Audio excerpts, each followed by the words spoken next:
नमस्कार दोस्तों, आपका मेरे YouTube चैनल लीगल चैप्टर में हार्दिक स्वागत है।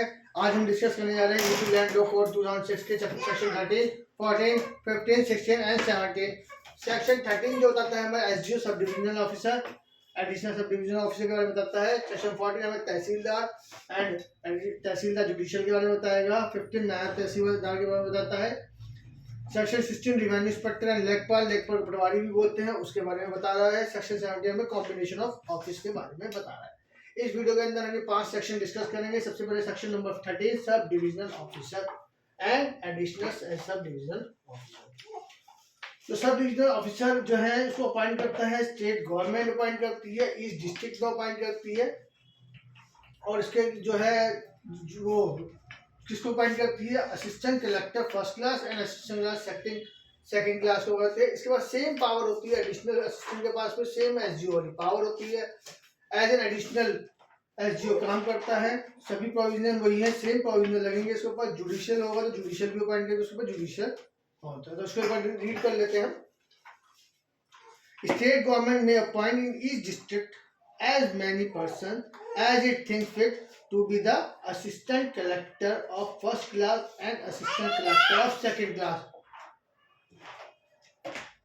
State government may place an assistant collector of first class in charge of one or more subdivision of district like tehsil, and such an officer shall be called the subdivision officer of the tehsil.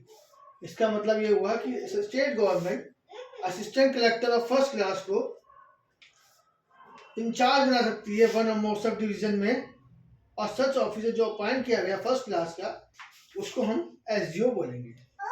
Officer refer to in sub section 1 और sub section 2, जिसको भी appoint किया है first class और second class को, और जिसको हमने एसडीओ बोला है उसको, shall exercise all such powers and discharge all such duties as imposed by this code और any other law for the time being in force subject to control of collector.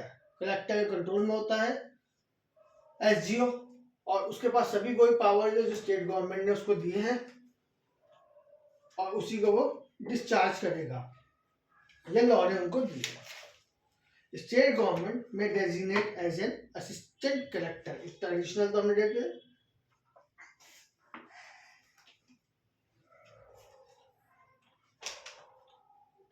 of first class as an additional SGO for one or more tehsil of the district। जो assistant collector of first class है, assistant collector of second class है, उसको हम additional एसजीओ के पास को भी designate कर सकते हैं।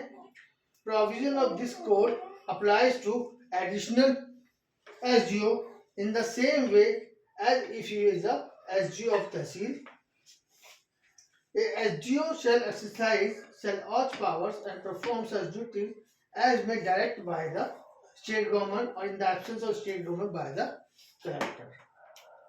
सब क्लॉज 6 क्या कहता है, वो जुडिशियल के बारे में कहेगा। देखिए यहाँ पे प्रोविजंस के बारे में आ गया, एडिशनल के बारे में आ गया, हम पॉइंट कर रहे हैं जुडिशियल के बारे में। स्टेट गवर्नमेंट में designate any assistant collector of first class as SDO judicial, he shall be allotted only judicial business.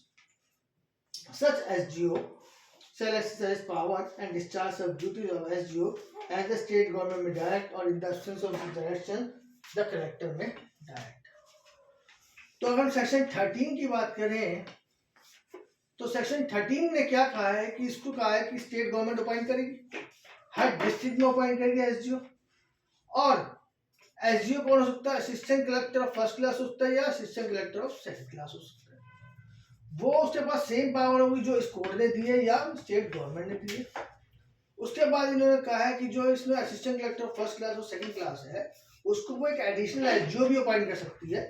वो क्या करेगा, उसके पास भी सेम वही पावर होंगी जो एसडीओ के पास होंगी, उसके ऊपर भी सेम प्रोविजन लगेंगे जो उसके ऊपर लगेंगे। और स्टेट गवर्नमेंट एक जुडिशियल एसडीओ भी अपॉइंट कर सकते हैं जो उसका काम क्या है, सिर्फ जुडिशियल बिजनेस करने का है। अब हम सेक्शन 14 की बात करते हैं, तहसीलदार एंड तहसीलदार जुडिशियल। अब इसको भी कौन अपॉइंट करता है, इसको भी स्टेट गवर्नमेंट अपॉइंट करता है।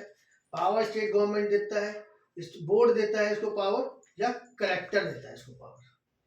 ठीक है, तो सेक्शन 14 पढ़ते हैं, बहुत छोटा सा सेक्शन है, द स्टेट गवर्नमेंट में अपॉइंट इन ईच डिस्ट्रिक्ट। अब देखिए कमिश्नर के टाइम में डिवीजन चल रहा था, यहाँ डिस्ट्रिक्ट आना शुरू हो गया है, तो मतलब ये नीचे की पोजीशन आ गई है। स्टेट गवर्नमेंट में appoint in each district as many persons as it may think fit. अगर स्टेट गवर्नमेंट अपॉइंट कर सकती है हर डिस्ट्रिक्ट में, अगर वो चाहे जो भी जितना वो चाहती है, number of person to be tehsildar और tehsildar judicial, they shall exercise such powers and such duties as it the state government or revenue board or collector. In the absence of state government or board, collector के पास जो भी है power उनको देते हैं, तहसीलदार को और तहसीलदार जुडिशियल को। सेक्शन 15 नायब तहसीलदार रहते हैं। नायब तहसीलदार स्टेट गवर्नमेंट में appoint in each district as many person as it may think fit to be a naib tehsildar. He shall exercise all such powers and perform such duties confirmed or imposed upon him by or under this code or any other law for the time being in force. तो section 14, 13, 14, 15 आपको समझ में आ गया है। अब हम section 16 revenue inspector और लेखपाल के बारे में डिस्कस करेंगे। लेखपाल को हम पटवारी भी बोलते हैं। अब इसको कौन अपॉइंट करेगा? अभी तक जितने भी अपॉइंट हुए हैं वो स्टेट गवर्नमेंट ने अपॉइंट करे हैं। अब ये इंस्पेक्टर है, इंस्पेक्टर के मतलब ये नीचे की पोस्ट है, तो इसको कौन अपॉइंट करता है? कलेक्टर, डिस्ट्रिक्ट वाला collector. The collector may appoint in each tehsil one or more revenue inspector for the purpose of. Inspector है तो क्या करेगा? सुपरवाइज करेगा, मेंटेनेंस चेक करेगा और करेक्शन देखेगा of the village records or for such other duties as the state government may specify from the time to time by general order or in case of required special order. Collector जो है appoint करेगा, काम किसी direction को देंगे, state government में जो उनको दिए हैं उसी के करेंगे। तो स्टेट गवर्नमेंट ही पूरा का पूरा यूपी लैंड लॉ बना रखा है उन्होंने, तो यूपी लैंड लॉ के अंदर ही जो स्टेट गवर्नमेंट ने लिख रखी है कि यार पटवारी की ये पावर है, इंस्पेक्टर की ये पावर है, ये उसको काम करना है, तो इसलिए यहाँ लिखा है state government. Collector may appoint each तहसील और लेखपाल। अब लेखपाल क्या? लेखों का पाल, मतलब समझो। तो ये सुपरविजन नहीं करेगा, ये प्रिपेयर करेगा, मेंटेन करेगा और करेक्शन करेगा। ऊपर क्या था? Supervision, maintenance and correction. तो देखो यहाँ पे मैंने स्टार बना दिया है प्रिपरेशन और सुपरविजन में। इंस्पेक्टर तो सुपरवाइज करता है हमेशा, और कलेक्टर तहसीलदार नहीं सॉरी लेखपाल प्रिपरेशन करता है। Preparation, maintenance and correction of the village records and for such other duties as the state government may from time to time specified by general order or special order.